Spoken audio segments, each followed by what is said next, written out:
อ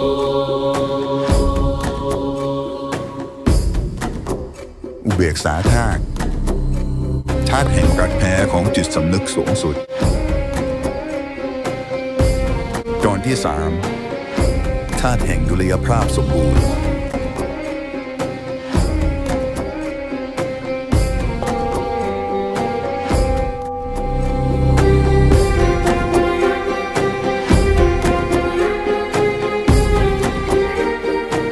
ในจักรวาลรวมถึงตัวเรานั้นมีพลังสองพลังที่ค้ำจุนสรรพสิ่งและเป็นสิ่งที่อยู่เบื้องหลังทุกความเปลี่ยนแปลงเป็นพลังต่างขั้วแต่สนับสนุนการดำรงอยู่ของกันและกันพลังหนึ่งคือพลังของจิตสำนึกพลังของสิ่งที่ไร้รูปและคุณสมบัติทั้งปวงเป็นความบริสุทธิ์สูงสุดพลังแห่งอิสรภาพและการขยายตัวอันไร้ขอบเขตเป็นพลังฝ่ายรุกหรือพลังเทพเจ้าชายกับอีกพลังหนึ่งคือพลังของสิ่งที่มีรูปและคุณสมบัติพลังแห่งวัตถุสสารพลังของความไม่บริสุทธิ์เป็นแรงดึงดูดเป็นพลังฝ่ายรับหรือพลังของเทพเจ้าฝ่ายหญิงในโยคะเห็นว่าพลังทั้งสองมีชีวิตเป็นชีวพลังงานเป็นสิ่งดั้งเดิมเป็นอมตะไม่สูญสลายในภาษาโยคะดั้งเดิมเรียกว่าชีวะและฉักติสรรพสิ่งทั้งรูปและนามคือความสั่นสะเทือนที่เกิดจากสนามพลังต่างขั้วนี้ยาดิจิตตาอัสสติ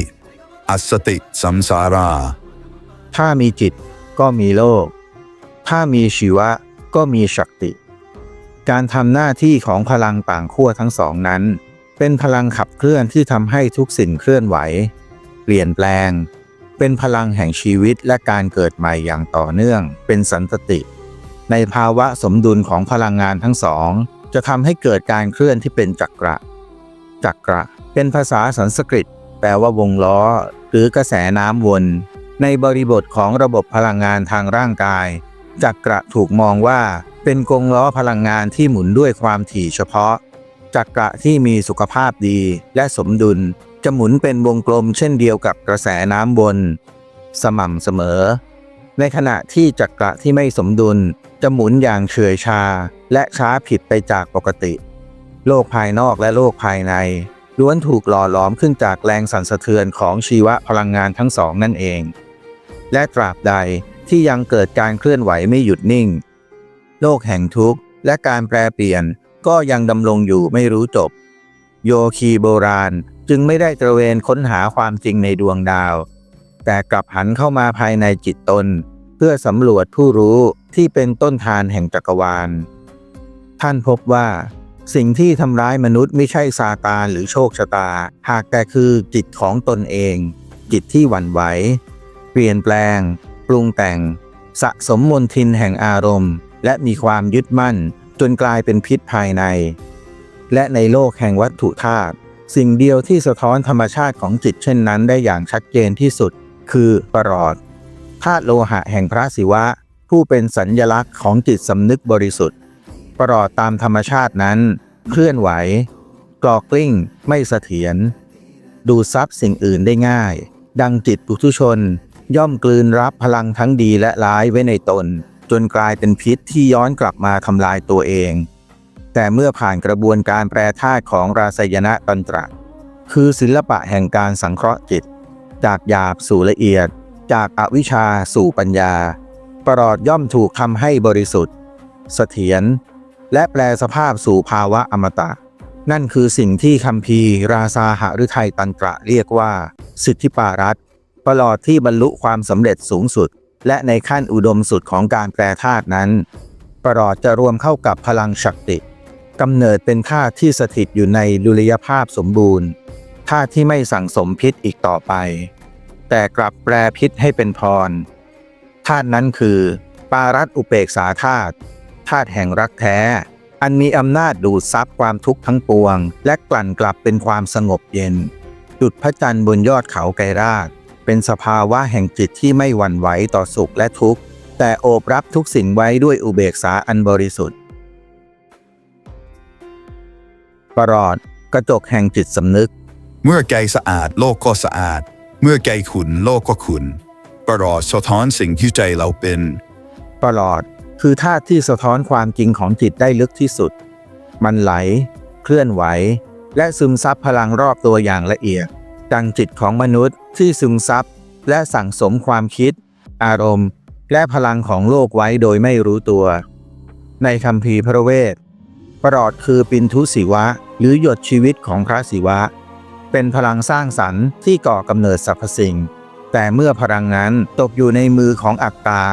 มันกลายเป็นพิษดังเช่นประหลอดธรรมชาติที่เป็นสารพิษหากไม่ถูกชำระดังสโลกที่ว่าจิตตัมเอวาหิสัมสาราบัดประเวทเมนาโชทาเกตจิตนี่แหละคือสังสารวัฏบุคคลพึงพยายามชำระให้บริสุทธิ์ประหลอดที่ยังไม่ถูกสังเคราะห์คือจิตที่ยังไม่รู้ตนแต่เมื่อผ่านการแปรธาตุมันจะเปลี่ยนจากของเหลวไร้รูปเป็นวัตถุแห่งแสงที่เสถียรสัญลักษณ์แห่งจิตปรมัตถ์บริสุทธิ์ไม่หวั่นไหวศาสตร์แห่งราสายณตันตระไม่ได้ว่าด้วยการเปลี่ยนโลหะธรรมดาให้เป็นทองคำแต่คือการแปรธาตุของจิตมนุษย์ซึ่งอยู่ภายใต้อำนาจของอวิชชาให้เป็นผู้รู้แจ้งทุกขั้นตอนของการทำให้ประหลอดบริสุทธิ์คือสัญลักษณ์ของกระบวนการจิตภาวนาเมื่อผ่านการสังเคราะห์ตามกระบวนการแล้วประหลอดจะกลายเป็นสิทธิปารัตน์หรือประหลอดสำเร็จธาตุที่เสถียรไม่ระเหยไม่กลัวไฟเปรียบได้กับจิตที่ตั้งมั่นในสัมมาสมาธิไม่หวั่นไหวต่อโลกธรรมอีกต่อไปเมื่อประหลอดบริสุทธิ์ถึงขีดสุดและได้รวมตัวกับพลังศักติอย่างสมบูรณ์จะเข้าสู่ภาวะที่เรียกว่าปารัตอุเปกขาธาตุคือดุลยภาพสมบูรณ์ของจิตสำนึกบริสุทธิ์กับพลังของโลกวัตถุชีวะกับศักติอุเปกขาในที่นี้ไม่ใช่ความเป็นกลางด้วยการวางเฉยสักว่ารู้แต่คือหนึ่งในสี่ลักษณะของความรักหรือพรหมวิหารที่พำนักอันประเสริฐรักที่ปราศจากเงื่อนไขทั้งปวงรักโดยไม่ครอบครองไร้การยึดมั่นเหมือนประหลอดที่สะท้อนทุกสิ่งแต่ไม่ยึดติดกับภาพใดจิตที่เข้าถึงภาวะนี้จะกลายเป็นสนามพลังแห่งสันติดูดซับความทุกข์ของโลกไว้แล้วกลั่นกลับเป็นความสงบเย็นเหมือนพระศิวะที่ดื่มพิษกาลกูฏเพื่อคุ้มครองสรรพชีวิตรักแท้ในตันตระโยคะมิใช่อารมณ์รักแต่คือพลังแห่งการรวมเป็นหนึ่งระหว่างชีวะและศักติหยางและหยินคือการหลอมรวมของจิตสำนึกและพลังแห่งชีวิตทางโลกเมื่อจิตและพลังชีวิตรวมกันโดยปราศจากอัตตาจักรวาลทั้งภายในและภายนอกจะเข้าสู่ดุลยภาพสมบูรณ์พลังชีวิตหรือปราณจะไหลเวียนบริบูรณ์และจิตจะส่องสว่างในสภาวะที่เรียกว่าปรมาตมันจิตสำนึกสูงสุดที่เห็นความเป็นหนึ่งเดียวของสรรพสิ่งดังนั้นปารัตอุเบกขาธาตุจึงเป็นทั้งสัญลักษณ์และครูเงียบที่สอนเราว่าการแปรธาตุที่แท้จริงไม่ได้อยู่ในห้องแลบห้องทดลองหรือการปฏิบัติสมาธิแต่อยู่ในหัวใจของเราเองปารัตอุเบกขาธาตุคือแก่นภายในที่สุดของสภาวะรักแท้ที่เรียกว่า Divine Love รักที่เกิดจากความเข้าใจหรือปัญญาอันลึกซึ้งรักที่ปราศจากความยึดถือเมื่อเราเอ่ยถึงคำว่ารักแท้หลายคนอาจนึกถึงความสมบูรณ์แบบความมั่นคงหรือการอยู่ด้วยกันตลอดไปแต่ในมิติที่ลึกที่สุดของจิตรักแท้กลับมีรูปแบบที่ลึกซึ้งกว่านั้นแท้จริงกว่านั้นและอ่อนโยนกว่านั้นมันปรากฏในสิ่งที่เราเรียกว่าปารัตอุเบกขาธาตุธาตุแห่งความรักที่เกิดจากการเห็นแจ้งเห็นจริงและไว้วางใจในจังหวะของจักรวาลอุเบกขาไม่ได้หมายถึงความเป็นกลางที่เฉยชาแต่คือหัวใจรักที่เปิดพื้นที่ให้สิ่งทั้งหลายเป็นของมันเองเป็นรักที่ไม่ได้เกิดจากความต้องการครอบครองแต่เกิดจากความเข้าใจว่าทุกชีวิตทุกความสัมพันธ์ทุกเหตุการณ์ต่างมีเส้นทางของมันมีเวลาที่ต้องมาและมีเวลาที่ต้องไปมีเวลาให้เบ่งบานและมีเวลาที่ต้องปล่อยคืนลงดินรักแท้ไม่ใช่อารมณ์ไม่ใช่ความปรารถนาหรือการเติมเต็มความคล่องแต่คือการเห็นอย่างรู้แจ้งว่าชีวิตนั้นคือการเกิดขึ้นดำรงอยู่และสลายไปอย่างงดงามในภาวะนี้จิตของเราจะค่อยๆเปลี่ยนจากความรักที่กลัวการสูญเสีย ลัวการพัดพรากไปเป็นความรักที่เต็มไปด้วยศรัทธาในความจริงเราเรียนรู้ว่าเราไม่จำเป็นต้องควบคุมใครไม่จำเป็นต้องควบคุมอะไรไม่จำเป็นต้องบังคับสถานการณ์ให้เป็นไปตามใจเราเพียงต้องเปิดหัวใจให้กว้างพอให้ชีวิตได้ไหลไปตามทางของมันด้วยความไว้วางใจว่าชีวิตกำลังพาเราไปสู่ความเติบโตได้เองเมื่อเราสัมผัสกับพลังของปารัตอุเบกขาธาตุความรักจะไม่ใช่สิ่งที่บีบคั้นอีกต่อไปแต่จะกลายเป็นพื้นที่ที่ปลอดภัยให้เราและผู้อื่นได้เป็นตัวเองอย่างอิสระอย่างสงบและอย่างงดงามที่สุดเราจะเห็นว่าการปล่อยวางไม่ใช่การทิ้งไปแต่เป็นการคืนอิสระให้กับสิ่งที่เรารักเป็นการคืนพลังให้ตัวเราเองและเป็นการคืนความงดงามให้โลกให้ทุกสิ่งได้กลับไปเต้นรำตามจังหวะของมันสุดท้ายแล้วปารัตอุเบกขาธาตุสอนให้เรารักอย่างผู้ที่ตื่นรู้ไม่ใช่รักด้วยความกลัวในความสูญเสียหรือพัดพรากไม่ใช่รักด้วยการยึดมั่นแต่รักด้วยปัญญาที่อ่อนโยนรักด้วยความนิ่งที่เต็มไปด้วยความเข้าใจนี่คือรักแท้ในระดับสูงสุดรักที่ไม่ต้องครอบครองเป็นรักที่งดงามและเปล่งประกายอยู่เสมอเพราะมันเป็นรักที่ไหลออกมาจากความรู้สึกตัวไหลออกมาจากความสงบและความเมตตาที่บริสุทธิ์ที่สุดภายในหัวใจของเราเองอุเบกขาธาตุจึงไม่ใช่เพียงภาวะทางจิตแต่เป็นรหัสลับของจักรวาลเป็นท่าที่ปลดพันธนาการภายในทำให้ความรักสูงสุดเป็นอิสระและเมื่อหัวใจของเราได้สัมผัสมันเราจะมองชีวิตทั้งหมดด้วยสายตาใหม่สายตาที่เชื่อมเราเข้ากับความงดงามของการเกิดขึ้นและดับไปอย่างไม่หวั่นไหวเห็นเป็นโทษภัยอย่างมีศรัทธาด้วยปัญญาที่ลึกซึ้งที่สุดสุดท้ายแล้วอุเบกขาไม่ได้สอนให้เราเหินห่างจากโลกหรือสละทิ้งโลกแต่สอนให้เรารักโลกโดยไม่หลงลืมตัวเองสอนให้เราโอบรับทุกสิ่งแม้กระทั่งความเปลี่ยนแปลงความสูญเสีย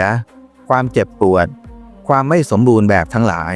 หรือความทุกข์ไว้ด้วยหัวใจที่เปิดกว้าง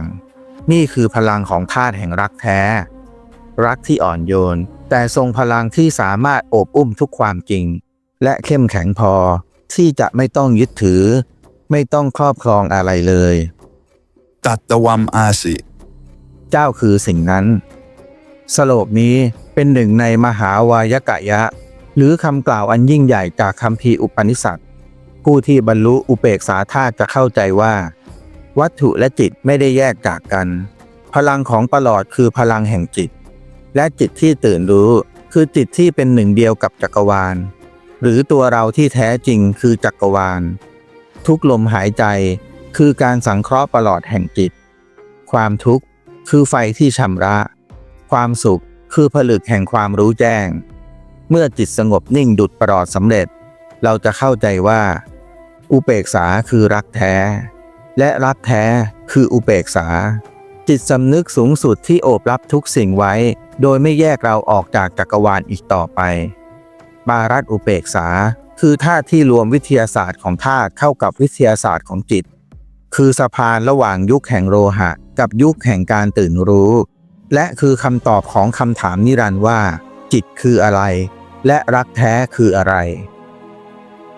การสวมใส่ปารัตอุเบกขาธาตุไม่ได้เพียงสวมใส่วัตถุธาตุศักดิ์สิทธิ์แต่คือการสวมใส่ธาตุแห่งรักของพระศิวะไว้ในหัวใจตน